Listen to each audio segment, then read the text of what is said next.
Welcome, everybody. I think we're just going to wait one more minute to get started, but appreciate everyone joining us and excited to have a really great panel today. So thanks for joining. And a couple more people are filtering in, so we'll give it just another minute and then we'll let Nate kick things off.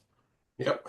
Hello, everybody. Thank you for joining us today. And like Dan said, just a couple minutes. We'll wait for a couple more to join and we'll jump in. But give you guys a quick intro for myself as well. Been working with Dan and the team at Kahn for about 7, 8 years now, and we've done everything from, account management all the way up to business development and everything between, running social media channels and accounts for everything from the automotive aftermarket to OEMs and events and everything you can imagine. So I'm excited to bring this to you guys today, talk with a couple creators that we get to work with on a frequent basis and have a great relationship with, and hopefully we'll continue to work with for the longevity of it all. But would love to take the time today to open up questions at the end for everybody after we get through the whole thing. So just hold any questions you have toward the end, and we'll give you guys 10, 15 minutes to ask any questions for the creators that we brought on today, and I'll go ahead and introduce them in just a moment as well.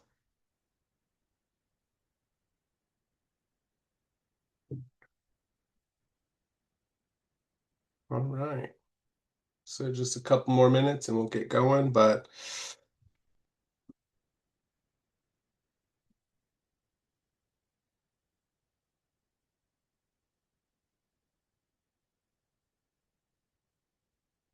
and just a heads up before we get going, the chat is open so we can get going. So, again, ask to save any questions toward the end, but if there's anything that pops up, feel free to drop it in the chat and we'll try and get to that as well. All right, so without further ado, let's kick off the latest growth garage inside the creator mindset and what brands need to know. Before we get going, I want to introduce all of our creators we have here with us today, and give you guys a quick breakdown of who we are and what we're doing out here. So, Con Media and our sister agency, Tread Agency, both really focus in automotive and outdoor spaces. And as much as we can, have a Venn diagram of crossover between both brands. But really, just want to kind of introduce you to both Con Media as well as Tread Agency if you haven't heard of us as well. Con Media, we are the agency of record for a number of different OEMs like Lotus and Maserati, major events such as the Quail, Las Vegas Concourse, to name a few, and everything underneath that as far as aftermarket world, from everything from SEMA to Vintage Air, and Optimum batteries, to give you guys an example. On the tread side, we focus, like I said, a little bit more on the outdoor space with a little more focus on outdoor brands, supporting different states with outdoor activations, and working a lot more in the firearm space as well with brands like Beretta and a variety of different other accessories. So, without further ado, again, we'll introduce you to our creators. The first up is going to be Ellie Wong, also known as F1 Ellie. She's a content creator out of the Pacific Northwest, very focused in the Formula One space, and has got to do a lot in that space as well as the automotive, with a huge background in mechanical work as well. So, Ellie, if you want to give a quick intro for yourself and let us know who you are and where you're coming from. Hi, I'm Ellie. Yes, I think you gave a good rundown. I definitely started creating content back during pandemic lockdown time, and it was specifically only F1 content and like F1 memes actually. Since then I got a little bit more educational in my content, and I also have expanded from F1 to not just F1 but also motorsports, and then not just motorsports, but I went to mechanic school, and so then I started wrenching on my own cars. And then more recently, I have purchased actually like a month ago, or less than a month ago, because I still need to do the title. I need to mail this in today. But so it is less than a month ago because I don't want to do the late fee. But I purchased a van. So I'll be doing van life very shortly. I have my own 2008 Mercedes Sprinter van that's converted into a very cabiny looking interior. So I'm excited to do more traveling there. But yeah, that's me. Very cool. Thank you, Ellie. Appreciate it. All right, next up we have Garrett Reed, who is also known as American Muscle HD. He also has a page called Weapons Vault with a large following, and then his personal page The name is Garrett. So Garrett is, like I said, well-known creator in both the firearm space, but also the automotive aftermarket and OEM space. Has a lot of great personal builds himself, gets to go to a lot of great events, and really does a great job of telling the story of car culture for the world. Garrett, if you want to do a quick intro for yourself, that'd be great. Yeah, I appreciate it, Nathan. Thank you for having me on for this. Yeah, you got like I think you gave a good rundown. My primary content is based in automotive. I've been doing it for about 13 years. Started in college, and it progressed over the course of those 13 years to now where I'm doing a lot of events and media drives, media, car reveals with OEMs, particularly American OEMs. Given that the name of my channel is called American Muscle HD, so I've kind of shoehorned myself a little bit into one avenue or one area of the automotive space and just American vehicles. But that's where my first love comes in with muscle cars, old schools, and now late model.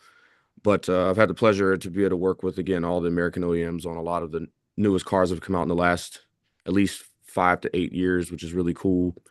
And then I transitioned into to the gun space doing content. At least I've had guns ever since I was legally able to, but I've transitioned to taking my content, what I've learned doing American Muscle HD, into the weapon vault space in the last 4 or 5 years. So I've just started to build a name for myself and community in that area. It's just kind of a secondary hobby for me. I enjoy it a lot, and yeah, try to dibble and dabble in a couple different things that I enjoy. Awesome, awesome. Thank you, Garrett. And we'll dive into a little bit more on the weapons side as well, and just how to create content around all of that. I know it can be a little sticky, so appreciate you for joining. And next up, we have Jordan Sanford. Jordan focuses a lot more in the luxury and performance automotive space with a very strong presence in the ASMR style content, doing a lot of unwrapping of vehicles from dealers as they come out of shipping, as well as going to a lot of luxury and motorsports events, whether that be F1, the Quail, Pebble Beach Concourse, you name it, he's been there. Has a great way of storytelling for all the different brands. So, Jordan, if you want to give yourself a quick intro, that'd be great, and then we can get kicked off. Cool. Thanks for the intro, guys. Thanks for being here as well. This is gonna be fun. Yeah, my name is Jordan Sanford. I've been doing content just like Ellie in the pandemic. Had nothing else to do, so I started a dog channel. It lasted about a month until I unwrapped a Porsche 911 GT3 and got 30 million views in 2 days. And I never looked back. So 5, 6 years now, been doing content. So I really like the elevated luxury lifestyle of everything, like the exotic cars, the elevated experiences, stuff that maybe you can buy, but maybe you can't in terms of like access to Formula One or hotel brands, stuff like that. Recently, I'm doing a lot more lifestyle and family stuff as well, incorporating my kids, which has been really fun and challenging. But everyone seems to love it, so we're evolving as it goes. But yeah, that's me. Excellent. Well, again, thank you all three of you guys for coming out today. Appreciate you spending the time with us and with our audience. Answer a handful of questions. We'll go through them together as a group, and then we have some individual questions for each of you that we'll cover, but feel free to jump in if you guys have commentation on that. Otherwise, really just want to cover a couple things today. What creators really want from brand partners, really kind of dive into that, how we kind of make this a cohesive atmosphere, how creators choose which brands to work with, trust, authenticity, and platform dynamics, diving into designing the perfect collaboration that makes it feel natural and organic. And then again, we'll end with everything on the Q&A for anything for the three. Perfect. Well, to kick things off, again, want to ask the whole panel as a group right now. We'll kick off with our first question, and then as you guys have any commentary, feel free to jump in. And again, just want to make this conversational, so feel free to kick off. No need to hold your hand or wait or anything. We'll just be respectful of each other's time. And first question is, walk us through how a brand can make a strong first approach. What should be in the message, what should not, and what makes you want to respond to something when you are reached out to? Is open for Yeah, everybody, right? this is open if you want to kick that off, Jordan. Yeah, sure, absolutely. Getting a cold email is sometimes interesting because, at least personally, there's a lot of scammers right now, and there's a lot of like foreign brands that are faking like they're real companies or podcasts or stuff like that. So being like authentic and actually being a brand and coming out right off the gate with like the title, like brand partner with Jordan and whoever it might be, is huge instead of like fantastic opportunity or whatever it might be. So just the titling, I think, in the emails is huge for me to kind of filter out the noise a little bit. Awesome. Anything from Ellie or Garrett on that? Yeah, no, I would agree with that. It is tough because I'm assuming these guys get similar amounts of emails, and so it's very easy for things to get kind of lost in the clutter of it all. So having a very bold and purposeful header of the email that you see is kind of like the if you're not actually in your inbox and you just see like the notification come through on your notification tab, something that is very clear as to what the email stating and what it's about, so that way it's not getting lost in amongst all the other spam stuff that you get. But one of the other big things that I focused on, or I wish brands would be a little more upfront about, and I don't know if Jordan Ellie can agree with me on this, but um, there's always this song and dance when you get down to the financial aspect of what the partnership looks like, and I feel like it would because it's so weird. There's not a lot of discussion that happens within even like on the creator side where we talk about like what we should be charging for for views or what our time and what our efforts are worth. So it's like I feel like it's kind of a disservice to each other where we don't know what the going rate may be of something, and then you throw out a number and before you've asked the brand what their budget was, and so there's just always just this neutral space. You don't know where each other is at. So you could throw out a number and thinking that, oh, this is a good number. And they've budgeted 50 grand and you threw them 10, not knowing. And now you've hurt another creator really because they know what the value is worth. And they come back on another project. They may get asked and they're like, hey, it's 50,000. It's like, well, Garrett just said 10. So it's like now we're at this disparity of what the price should be. So it's like, I feel like companies should really be more upfront with just being like, this is what the budget is for this project. Can you work with it? Yes or no? As opposed to being like, hey, what's your price for this? I don't know. It could be, I could say 100 grand. And it's like, well, they're like, well, we don't have 100 grand. Well, it's like, well, what do you have? You know what I mean? It's like, tell me what your budget is for the project. And then we can negotiate as to what the deliverables can be based on that price. I feel like it cuts so much formidable tape out of the way just to be that direct up front. You should say 100 grand though, Garrett. I mean, I'll say it. You know what I mean? Don't mean to go get it, but I'll say it. You know? I mean, but then maybe there's a recommendation in that to brands of like if a creator comes up and it feels a bit high, just know where like where they're coming from. They don't know your budget.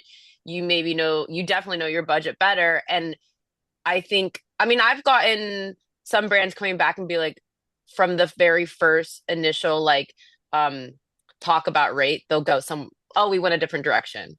But maybe there's a recommendation of brands of like, hey, there is a lot of flexibility there.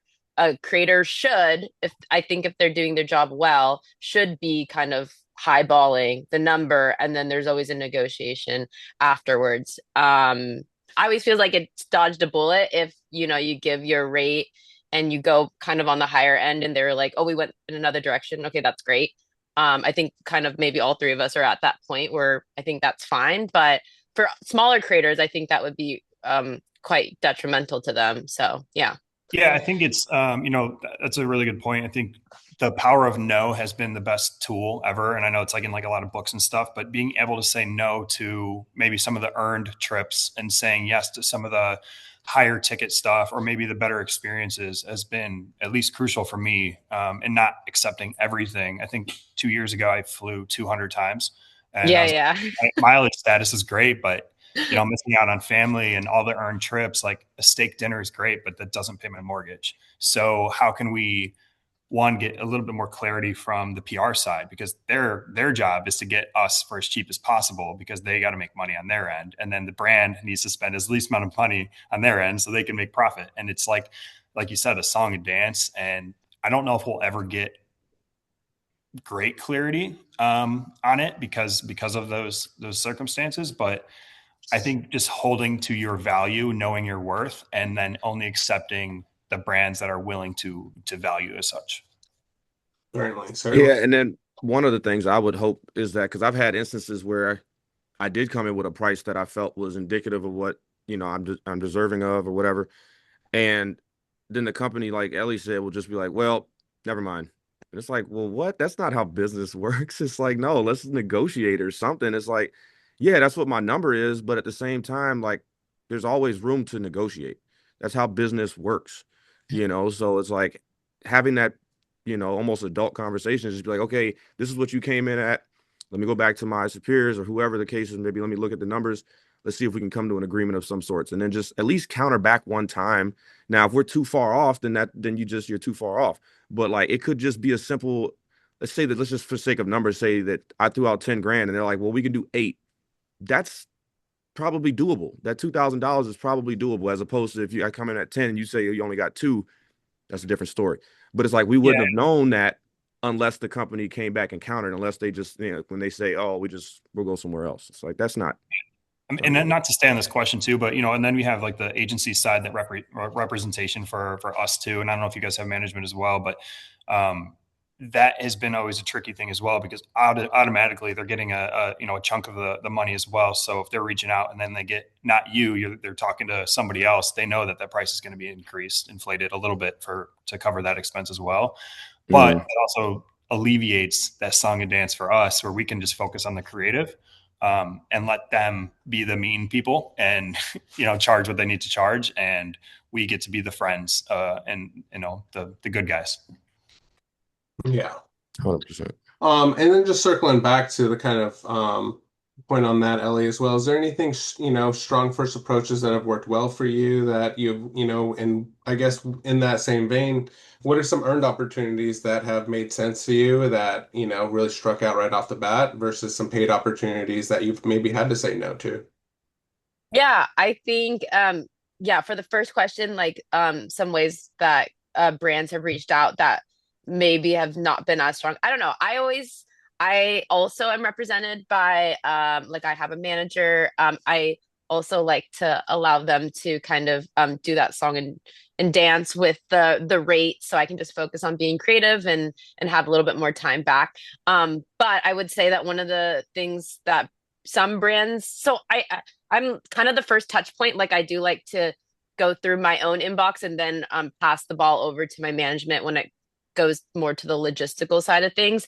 So I'm always checking my emails. I don't know if I have as many emails as you guys do because I see them all. But I will say one thing that does rub me wrong, which I don't think any brands that are listening in to this call would do this. But sometimes we'll get the like it does scream kind of spam when they just do the copy paste, like they throw your name in and they go like we really loved how engaging your content is. It's like very not. So if you're going to talk about a creator's content and compliment their content, actually like talk about their Digest some content. of it, understand who they are. Yes, yeah, exactly. It's like we really love your content that has to do with F1 and being with F1 drivers. And it's like, well, when was the last time I was like with an F1 driver, like done an interview with them? It's been a little bit of time since I've kind of moved on to other things. So yeah, it's like that always kind of screams spam and it kind of does rub like I mean, I think I mean, a lot of creators come into the space in different ways. But I think one of the reasons why a lot of creators are creators is because we're so tied to our art or to our, the topic at hand. And so we're very passionate about what we do. I mean, that's why we're entrepreneurs. And I think that can rub a creator the wrong way if you like don't if you try to go that route where you're complimenting them and you don't necessarily hit the nail on the head or you're very far off, then it's like, okay, you don't know me. So then maybe automatically a creator will be like, this might not be a great match if you're kind of polls checking, it's gone wrong. And then your second question, which was fit Getting paid. fit on brand.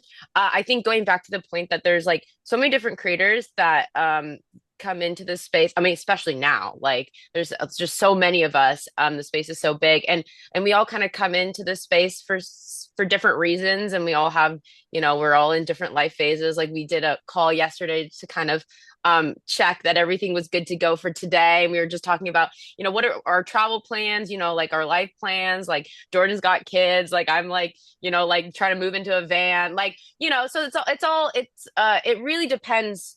It's hard to talk, like speak for all creators on like Mm-hmm. what's a great fit. I can only speak for myself. But to maybe give some recommendations to brands, I think if you really analyze their content, you can kind of understand a little bit more where the creator might be coming from and whether it would be a good fit or not. If Jordan per se is like very focused on ASMR, then you kind of know like, okay, well, this might be a good fit if it kind of falls into that space. But then for me, I've kind of have this like little journey where now I'm in a van. And so maybe if you reach back out to me for something in the F1 space that I mean F1's cool, so I would still probably do it, but it's Never say like no. but yeah, maybe now that I'm in a van, you can kind of assume like she might be sick of like flying. Like maybe she's like in this little, like she's kind of wants to build her own little space. So like something, a concept or a product that kind of aligns with that. So I think it's best to just analyze the creators. You're never gonna know, right, until you reach out. But I think our what we have on our profiles to date and more recent will kind of be indicative. If somebody's content has stayed the same for years upon years, I think you can probably understand where they're gonna be. But if, maybe creators more in the lifestyle space and their lifestyle has kind of moved on from what it was like a year or two ago, then you might want to focus on what they're doing in the current state. Awesome. Yeah, and I wanted to speak on the earned and paid Yeah. idea as well, because obviously earned media is crucial and it has to happen, and it's very important for all of us as creators. It gets us to events that we probably can't afford, or do things that we never thought we could do, or go to a city we've never even heard of. But again, it's being able to take that content and being able to monetize it and do what we can. And the benefit of the earned trips is there's no contract, there's no obligation. I could go there and not post anything and never get invited back, but there's no obligation to it, which gives you a lot of freedom for content, what you want to do, how you want to create, and you can be creative with it. There's no guidelines to it. And then there's the paid trips, obviously. Those are crucial for us as well, obviously. But I think it's important, especially with like the early creators, to do as many earned trips as possible, because it is just the best networking thing in the world. It's why we're literally on this call right now, probably all of us, because we took an earned trip, or we met the right person, we handshook, and we weren't complicated to work with. And that led to paid opportunities down the road, or you and got inspired. For me, it was a trip to Switzerland with Bentley. That next day, I switched all my content from just car related to lifestyle, and it's literally changed my life. And it's like one earned trip could be that thing that you needed to get inspiration and to keep like building and expanding this.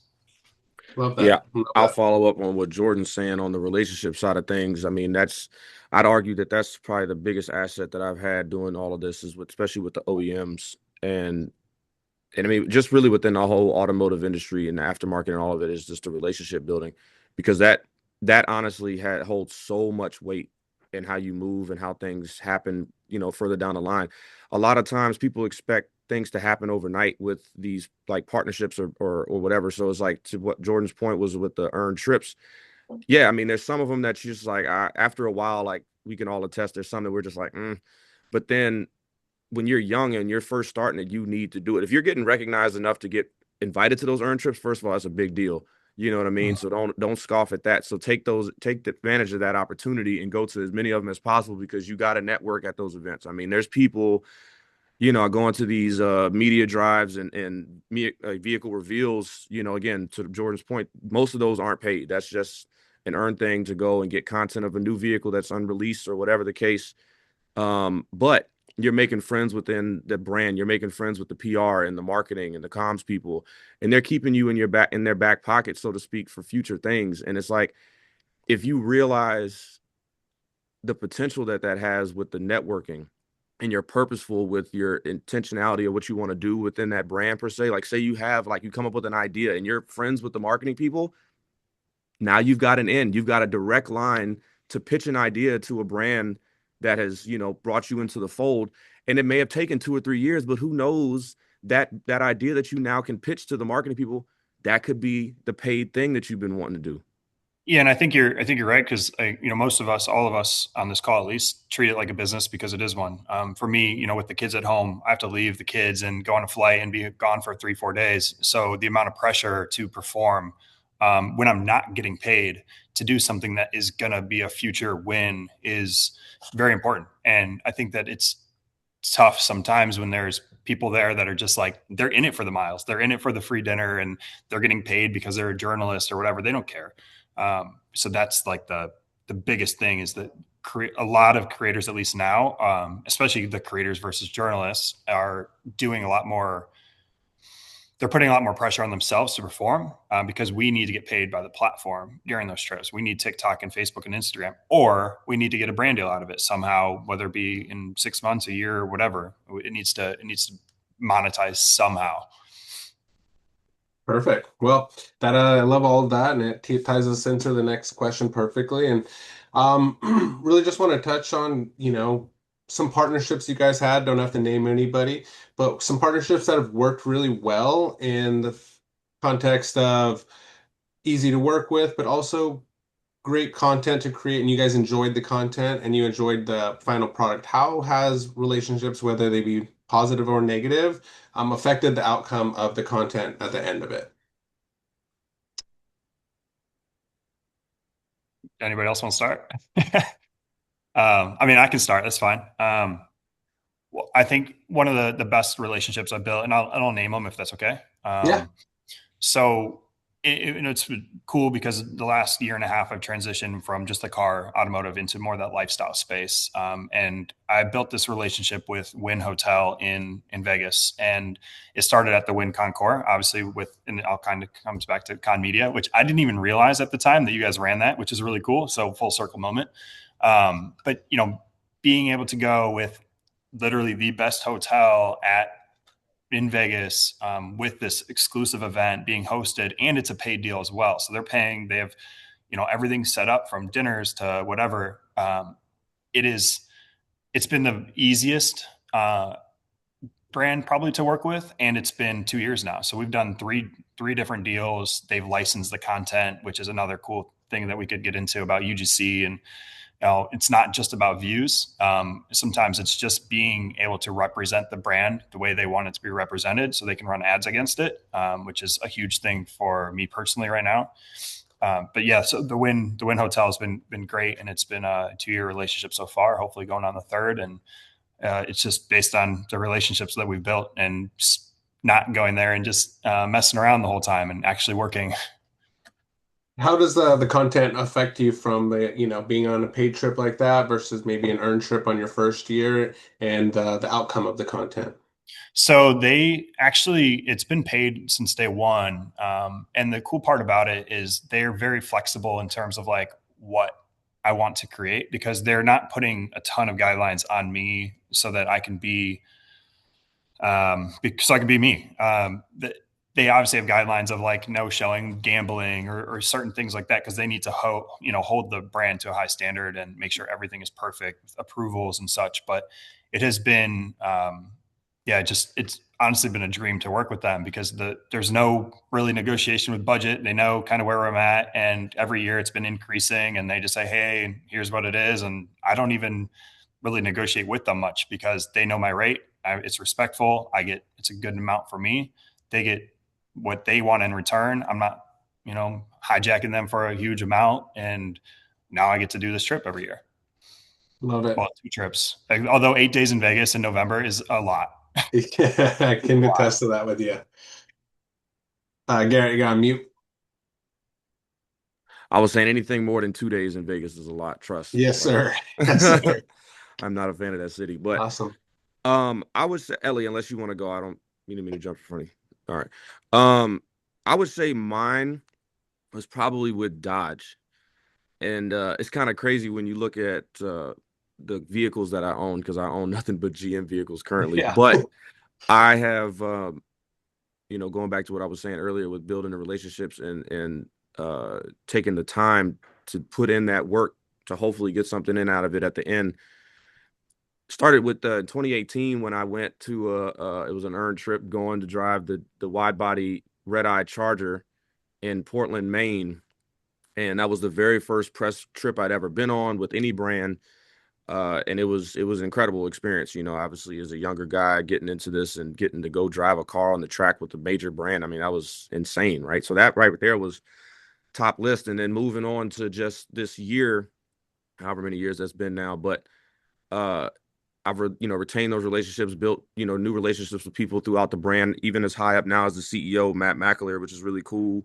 But I got asked to do a paid gig with Dodge, and it was like a virtual experience for the new Dodge Charger that had just come out, and it was an incredible time and experience to be able to do a paid gig with an OEM and something that was being disseminated out amongst all the dealer network in the country and that used at shows and whatnot. Like that was an incredible honor and experience for somebody that grew up wanting to do stuff with cars. Like I was incredible. So um obviously the partnership with Dodge is still continued. Like I got to do Roadkill last year with them, and that was an incredible experience. And I'm hoping that going forward in the next years.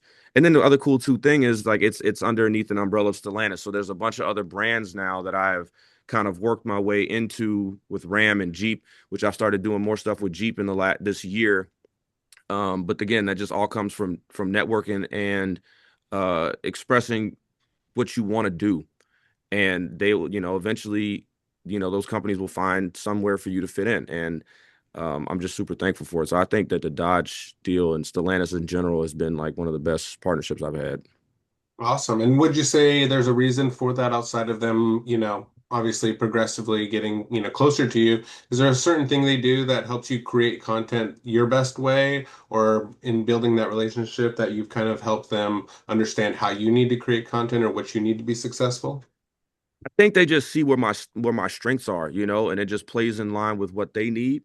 So it's not like they're asking me to do something that I'm not comfortable with, if that makes sense. So when we did this virtual thing, I was a little nervous because I hadn't done that particularly before, doing like a green screen thing and reading a teleprompter, but I know that I'm very good on camera.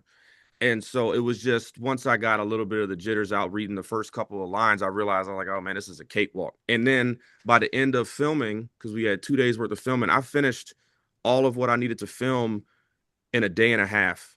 And when these companies pay for like studio time and whatnot, they're trying to eke out every last.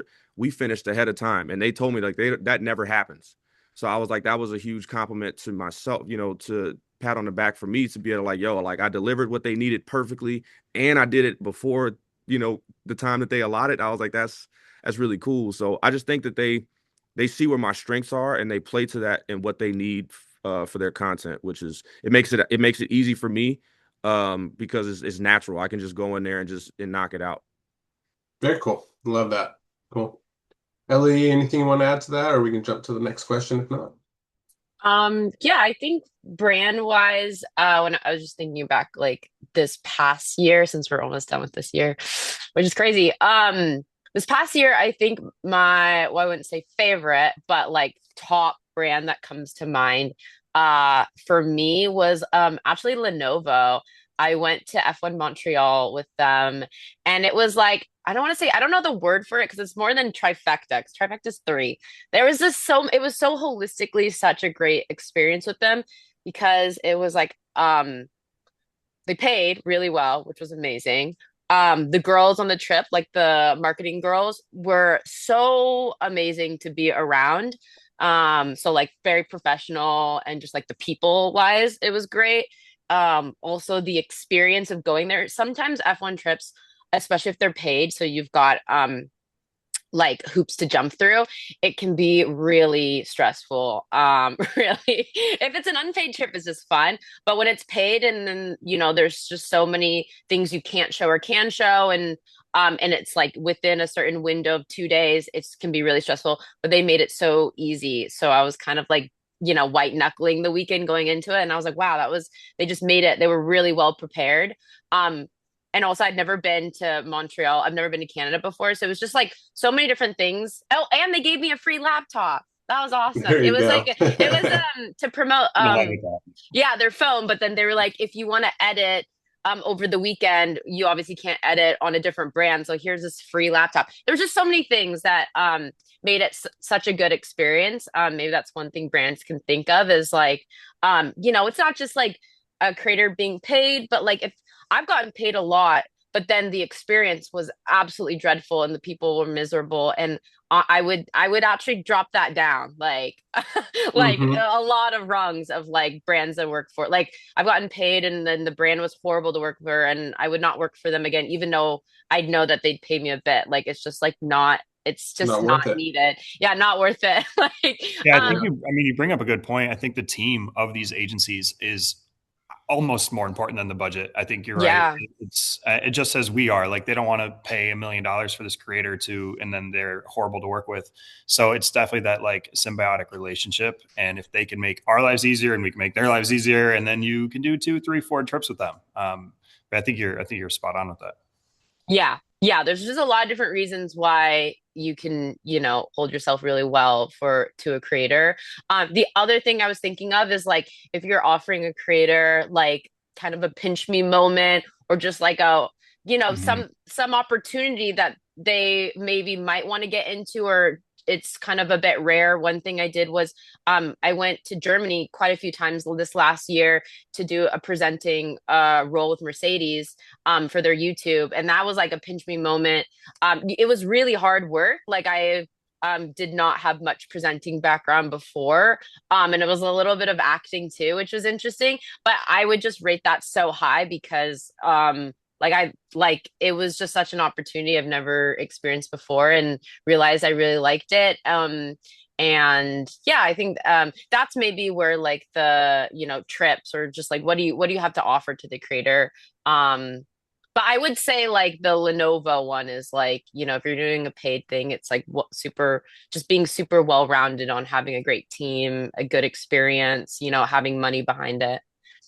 I think that's another good point you said too, is like the experience when you're there. I've been on these drive events and they just drive.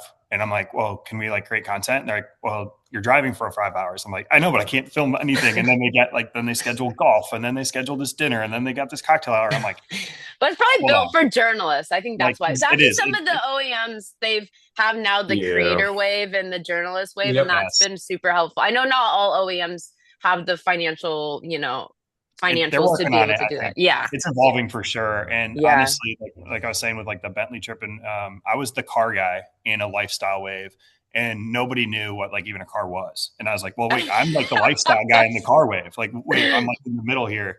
Um, I've been in the middle too. That's so funny you say that, where uh, I'm like, I wonder where they'll put me. And I'm yeah. either like the creator with journalists, or I'm like the life, like in the lifestyle wave, but Mhm. then yeah, know how to drive and Like all if that I'm on a jazz. trip with Garrett, I know like I'm in the automotive wave, and they're gonna make fun Yeah. of me because I don't know all the facts about the engines. But if I'm on like a different wave, they're like, oh, like what are you wearing? What clothes are you wearing? I'm Yeah. like, oh gosh. So it's like, it's I Yeah. think it's super important, and with the brands being able to offer that experience, like every creator is so different, as you said before. And like kudos to the marketing teams for being able to like host 10, 15 people at a time with multiple waves, with everyone doing different things. And it's got to be hard, but at least I appreciate that like immensely when it's really, really thought about of like, hey, you got your family, don't come to this cocktail hour. Like go spend it at the pool, go do this, like go spend time with your family and then do the content later. Like it's like, wow, holy cow. I didn't even think I'd get time to do that. So it's cool. Yeah. Very cool. Awesome. Quick question for Ellie on that note then as well. Shifting into more individual questions for each of you. Ellie, how important is it for you to take on projects that align specifically with your own interests, and how do you decide whether something outside of your niche is still going to feel relevant with your audience and when you want to take that opportunity? Yeah.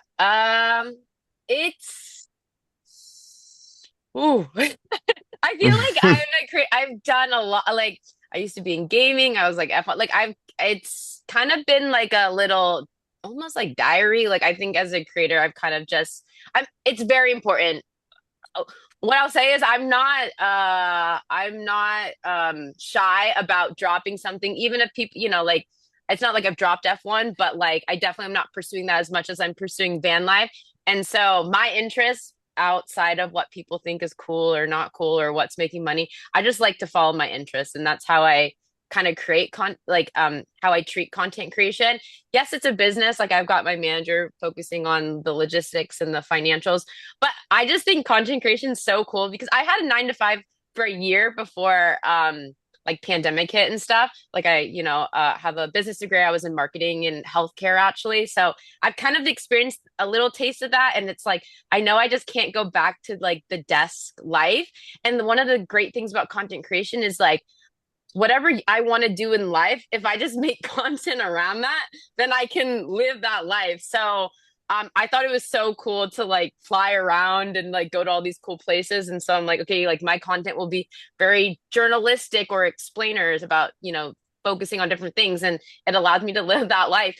And now I want to like just drive around and have a cute little van life. So now I'm making content around that. So for me, it's really important for it to kind of um be able to live in the ecosystem. Like it doesn't have to be about vans per Yep. se now, but actually van life has opened me up to so many different avenues, kind of what Jordan was saying. Like I can do lifestyle now. I can work with like a Swifter or like clothing or skincare. So that's what I really like about van life. And maybe now I'm a little bit less likely to do something that would make me fly somewhere if I've already been there. But anything now in this ecosystem works for me. So other creators, I would say, like I'm only speaking for myself, where I know that I'm on the extreme side of like, yeah, I'm just gonna do this thing because I want to do it. Versus some creators I know are a little bit less gung ho, or they're a little bit more hesitant to like they kind of stick to what they know a little bit more, which is probably good because they've got more consistency. But yeah, it really depends on the creator. For me, it's like if it kind of makes sense in this time of my life, I'll take it. Even if it's unpaid, like I'll take it if it kind of fits in what I want to do. But I want to do what I want to do, and I think that's the amazing thing about content creation is you really can. I mean, I Yeah. want to commend you for that. That's really hard to do when you get a million views on doing this one thing. You Oh know the my audience God. is going to love it, and then you post something that gets 10,000 views, but you're more passionate about it. It's like, man, how do you get that audience to care? How do you not Yeah. care about the views? I totally get You're that. So, That's good so job. funny. Yeah, I literally just experienced that last week where I just posted like a little trend throwback of me doing a lip singing to Max Verstappen. I don't even know what it's on right now, but it's like I saw five it. minutes. I saw Oh it. yeah, right. And it's like, how do you like justify? Like they're like, oh, that's so cool. You can do more. Like it's like yes, like the F1 side, it's so cool. But then, and then I post my van thing and it gets like 1K likes. And I'm like, yeah, like they like the van. But I like think that, it's how, like like, it's important to build that personal brand too. I mean, that's the thing. People need to follow you for you, and I think that's the hard part about not doing long form videos because the long form vlogging. I mean, my friend, he's actually downstairs. He's like a vlogger, right? And mm, we go to a car event, and he gets recognized everywhere because right. he built that community with that long form. People, it's like a Netflix documentary. But we do. Maybe I don't know if you guys do long form, but I do mostly short form stuff where it's like, oh, you're just another scroll. You're not like consuming my content Mm-hmm. every Yeah. second, or you're not watching an hour video of mine. So I think that's Do you, another big challenge. But have you thought about, because that's so interesting you say that. And Garrett, I wonder also your perspective on that too. Because Garrett, you're also very short form focused as well. But I've Yeah. actually I have this thing now and I'm starting to vlog more. Um, and I'm wanting to go into long form for that specific reason because actually I used to be a streamer.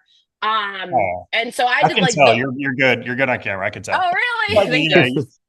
you're fun. um You got that yeah, bubbly, bubbly personality. I'm a yapper, man. But I used to stream, and it's so funny. I haven't streamed in like maybe 2+ years now, but the people that are consistent still to this day in my comment sections are those that used to watch me on stream. And it's Mhm. like you can't you can't get that in short form unless you're posting. I mean, there are, especially like I'll watch a lot of girls, but they're constantly posting like 6 short forms a day and they're just yapping. And that's how you build your like that connection, like the Alex Earls, where they're just like Mhm. free. But if you want to build that, like definitely going to the long form or streaming, it's like so different. Are you guys also thinking about going that way too, or? I put a camera in my house and my wife was coming down the stairs and she said, absolutely not. And I said, you're right. It is not for us. You're going to try like the Yeah, vlogging thing. I'm like, if I could That's figure out a funny. way to keep it curated, because I don't ever want yeah, to expose my kids yeah, or my wife yeah, or me or anything in the wrong format. I don't want the natural life. I just don't want to post, I'm a messy house or anything like that. Just not me. And so I've thought about it, but I can't break that. Also, I am the creator, editor, actor, dad, husband. So those a lot people of who do it, I have hats. no idea how they do it. So short form it is for now. Yo, Yeah, big Lots respect, of follow Jordan, me for around. that. Big respect to that though, man, because a lot of people don't know how to they don't know how to turn certain things off. They take that full content creation thing to their whole life, bro. And it's like being able to keep your family in that light that you want to keep them separate from all that, bro. Mad respect. I see that you obviously are bringing your kids into the content now, which is cool, but it's in the way you want to do it. Like you're yeah, not yeah, showing the household, you're not showing man, all that stuff. That's your personal life. That people don't need to see that. But some people just don't know how to not do that. They just think that everybody. It's like, man, I mean, it works for some people. I'm not gonna knock them, but it's Yeah. like there does need to be because when we do this thing as a profession, as a content thing, you obviously realize that what our life is the content, so to speak. So there's like it's hard to turn off just being a person versus always being in the content. You know what I'm saying? So Mhm.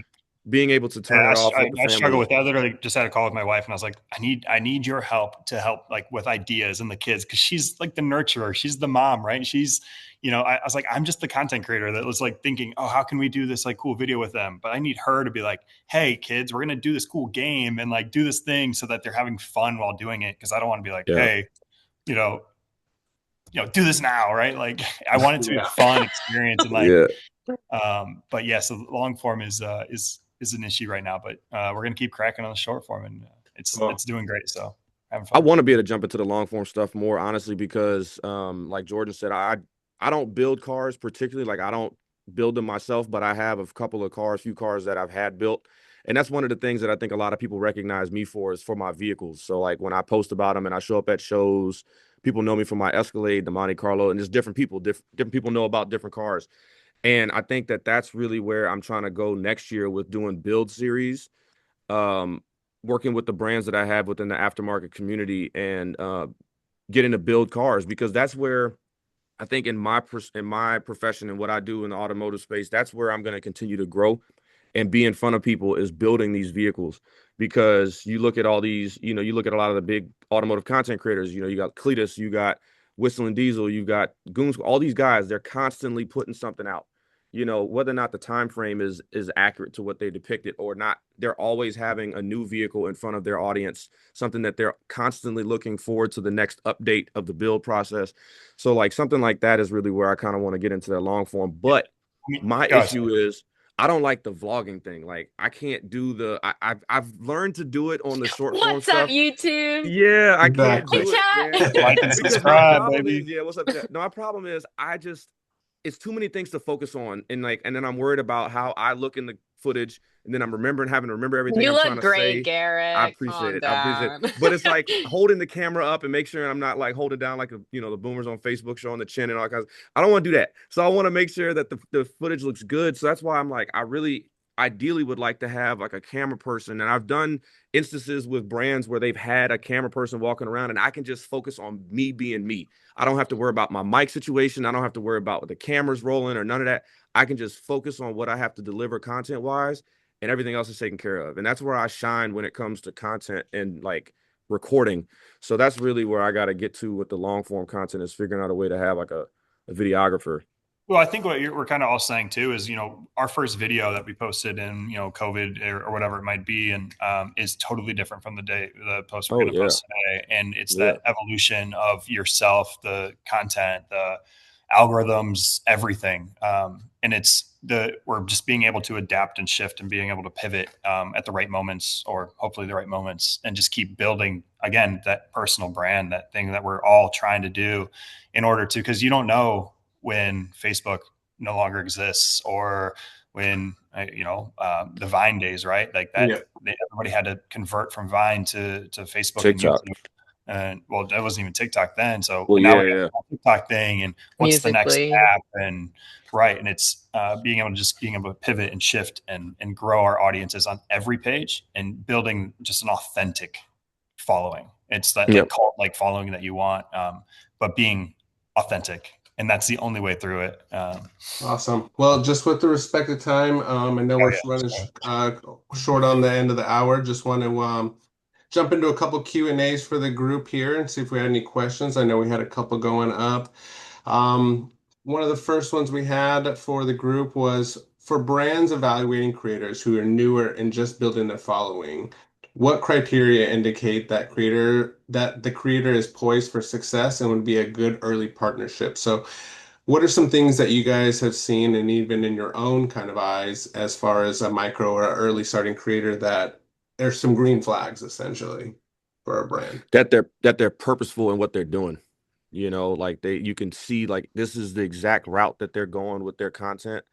Not to say that they can't be diverse and have multiple things, but like if you can see that this like that whatever avenue that they're going is like the main thing and they're putting it all into it, I think that's a really good sign.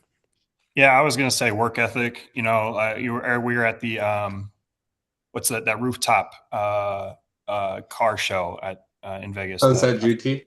Sunset GT, and I'm watching this 8-year-old outperform me. Now, again, different context. I'm sitting with the head of marketing for Win, and he's this kid who doesn't even know that guy exists. And I literally said that kid is going to take my job, or if not already. And he's just crushing it. And I went up to him, and I go, "Hey," and showed him my following, and they were so amazed. But I was like, "That's the kid that's going to break through. That's the work ethic and being able to post quick, efficiently, being respectful, and like just posting more. Like for me, it's one video. For him, it was probably 15. So I think that's the difference between like the micro and macro. Also, I think if they're just channeling something that is unique, I was just on my I pulled up because I was trying to remember her name. You guys probably know Gail's Garage. She Absolutely. d Yeah, I love her stuff. Gail's And she's great.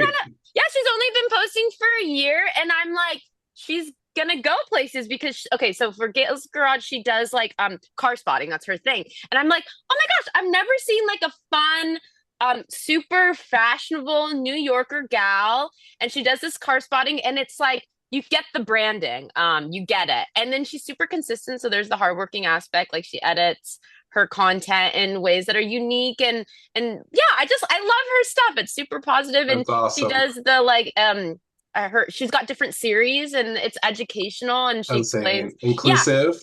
yeah, very inclusive. I like her stuff. We just followed each other like recently, or like maybe a few months ago. But like, I'm always like, oh yeah, like you kind of just know. I don't know if brands can just know, but as creators, you just kind of know when there's like, oh, there's something there that's so unique, that is so cool. Like, there's a lot of like people trying to get in, and yeah, I think she's got like a lot of cool things about her stuff. So definitely, work with her more. And I I think think. that like I know that we're running out of time here, but I think that also sorry, my friend is taking photos of me. He's got it. You're on a worldwide Zoom call, by the way. This is my friend James. Anyway, Okay. He's got the cool funky setup. we're running out of time. See ya. Mhm. I forget what I was going to say. Sorry. We'll No, jump it's to all a quick good. question if it comes back to you. We'll get back into it. On that note, with kind of smaller, earlier creators, what were some of the early obstacles that you faced in starting your content and creation, and how did you overcome them? For me, it's just obsession. Literally obsessed. I knew at the time, I probably don't know them right now, but I knew every analytic of every video of all my platforms. I knew if I started the video this way, it would do better. I knew that if it got this many views in the first hour, it would do this well. And it was literally, it's worse than obsession. Whatever that is where it is. Love it. Like live, breathe, eat, sleep, everything. And I just, being able to learn. Like I learned like Gary V, and then I was invited and met him in New York. I was like, I read your book like 4 years ago. This is how I started. Like that kind of stuff is just learning and being just microly obsessed about everything. Was for me at least. Cool. I think obstacle for me is just kind of figuring out where I kind of fit into it all, like in this like because I think I didn't grow up like so mine might be a little bit personal, but I actually think when I share this experience like with my like other like female automotive friends, they have a very similar like journey where maybe they didn't grow up wrenching with their dad or they kind of pick it up a little bit later. And it's like a little bit of not imposter syndrome, but it's just like I don't know where I fit into this all because I don't have that like super long like knowledge that's been ingrained in me since age 5, but like I like it.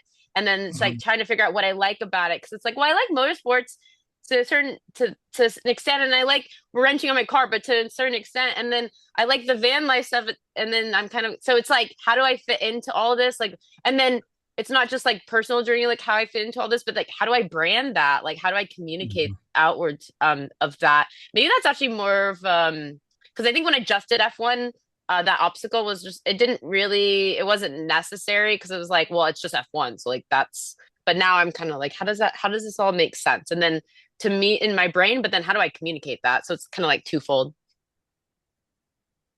I think in that instance, one thing that can help you with that is just knowing that you just go into it not knowing everything. And I think Yeah. that gets across to your audience really well when you don't act like a know-it-all. I don't ever act like I know anything. I don't know. I know people keep telling me like Jordan will say when I go to these car events, like, man, you know everything about cars. No, I I don't. thought you knew everything about cars. I know a He little wrote about a the lot. book. I know a little about a lot is what I say about a lot of the things that I'm into. Like I have enough knowledge to be in a conversation with people that are more knowledgeable than me. And there's been plenty of times where I've stated something that I thought was accurate and I've been corrected. And I have no shame in being corrected. And I think that Good for goes a long comments, way. though. That's Huh? sometimes it's not a bad thing. Good for engagement. Yeah, no, Yeah. exactly. Exactly. But I mean, like, I think there's just in Rage life. baiting. Yeah, yeah. But in life, it's good to, and what you do with all the multitude of things you're into, is just never to act like you know it all. And people are gonna appreciate that. And you're just learning along the way. You just have passions and you just want to do it. You know, you have the position to do it. Many people don't, and that's where a lot of people have like hate towards you people because they're like, she's getting to live out this thing that I know all the things about. And it's like, well, bro, don't be mad at They her also for don't it. see That's the amount of work it goes into. You live this lavish lifestyle, you get free stuff sent to you, and I'm like, I wish I could just. You should come do a brand trip with me. yeah. Yeah, Come to Yeah, exactly. Italy That's with what the me work. for 32 Yeah. hours, 6 Walk a flights mile in later. my Exactly. shoes. Like literally. Yeah. surprise, we're all going on a press trip right after this, so we're all gonna Wonderful. go. Let's do it. Cool. So one last question before we wrap up for everybody, and just wanted to kind of get you guys, and feel free to open up on this one. This one's going to put you guys in a little bit different position and thought process. But if you were running a brand, how would you approach creator partnerships differently than you've been approached? Mm. Oh, I'd offer them $1 million each. That's good.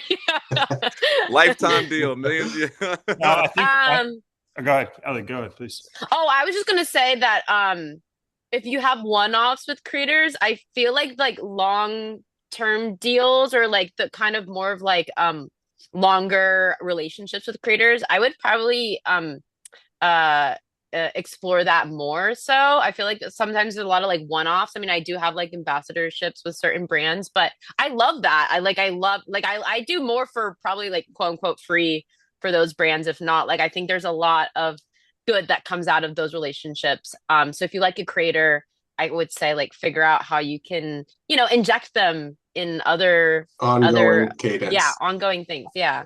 I think it's Awesome. more. I think it's a kind of same thing. Is it having the product that is worthy of wanting attention? Like if you have a cool product, cool people are going to want it, right? Like that's Mhm. step 101. And for me, like you were just saying, like I've gotten sent some gifts, and they're things I would never buy myself. I probably tag them in 100 videos.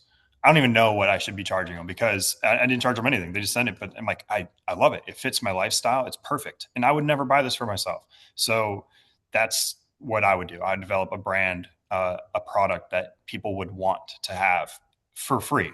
and then you can go through like the influencer, route and sending it and, paid stuff. But it's just the product would be the first thing I'd work on. Yeah, Yeah, work on your product. I have a brand without a perfect that product. first. But no, to exactly what Ellie was saying, I think, and this is something that I've been pursuing and pushing towards for all the brand deals that I've been wanting to do for the going forward, is you want to establish that long-term partnership. Yes, I know that there's a little bit of a growing phase of sorts, growing pains phase you have to get to and figure out how each other work together. So that's why you can do like maybe like a 6-month trial thing to see where this it stands between the two of you guys if you work together well, the brand and the content creator. But looking at doing year-long deals and then reevaluating at the end of that year and hopefully re-upping at the end of it, because when it translates back into the content, again, people are paying attention to how we're doing these brand deals, and they see where, like, if it's a one-off thing and they'll be like, man, the dude he just did that to get a check. He don't care about that company. You know what I'm saying? Which on our side, it's like, okay, yeah, I mean, we got to get paid. So whatever comes is like, cool. But you want to seem authentic, kind of what Jordan was saying earlier. You want to come across as authentic and genuine with what you're doing. So you want to show your followers that you actually like the product or like the brand that you're with. And that only comes across when you're doing long-term partnerships. If you're only doing a ticky-tack one time a year or one thing and that's it, people are going to see that and be like, man, what happened to that company? Now you're doing something with the competitor. It's like, what is it? Who can we actually Someone didn't trust? write that contract well. Yeah, it's like, yeah, right. It was like, who can we actually trust? It's like if you did a partnership with Nitto and it was a one-time thing, but now you over here doing something with Toyo, which one am I, which one do I like, because I'm following you. So that's where I think the brands need to look at, is doing these, considering doing long-term partnerships after you get through the kind of trial phase and seeing if they work well with you. Yeah, and I think adding on to that, in the automotive space, especially like motorsport space, I think the easiest way for like companies to think about long term would be like, oh, I'm just gonna pay them monthly and I get to put my like brand like stickered onto their car that they drive. And it's Yeah. like so much more past that. I would even argue that there's like way better ways to like partner with a creator that, you think is a good fit for your brand to be related to or associated with. You can there's just so many different ways that they can show up in your content or you can show up in their content. And then when their audience sees their face and they associate with the brand or like remember the brand, like they're just, yeah. So I think like Subconscious marketing. yeah, think past just the sticker on the front bumper of a car or whatever. Yeah. Awesome. You put stickers on your front bumper? No, I'm not, but that's I why I'm don't. arguing against I it. don't. Like I'm just like yeah, like you can I don't know, I just think of like certain maybe like brands that I would want to work with, and it's like I use your products, but like I'm not driving in X series, you know what I mean? Like I'm not Yeah, I drifting. think again, it's like finding the right influencers for that product. It's sending for me. Like I don't want like a cheap product because my brand is trying to be this elevated thing. So if I endorse this cheaper product, it's like it doesn't really make sense. But then it's also without being arrogant or like self whatever. I don't even know what the word is, but I don't want to. Self-righteous, pompous. Yeah, I don't want to come off that way either. I just want to show that like Adjectives. there's quality products and there's quality things. So like finding the right audience, the right creators is huge. I think that's very important. And there's probably a growing phase in that. So Excellent. Well, I think that wraps everything up, question wise. And so, first off, just want to thank you three for joining us and spending the time with us today to give us some insight into your world and answer all these questions. Thank you to everybody who joined us from the other side as well. If you can, go ahead and give these three a follow and keep up with all their content. Jordan Sanford can be followed at Jordan T. Sanford. Garrett Reed can be followed at American Muscle HD as well as Weapon Vault. And then Ellie Wong can be followed at F1 Ellie. So go ahead and give them all a follow. And if there's any questions we missed, feel free to send it our way. We'll fire it their way. Anyone who has joined us will be getting a recording this follow. And if you can fill out our survey on how this went, that would be amazing. But otherwise, for the time now, thank you guys all again. I appreciate all your time and friendships and look forward to talking to you guys again soon. Bless. Appreciate you Thanks guys. for having Thanks, me. Bye everyone. Thank you, Y'all everybody. be good. Peace.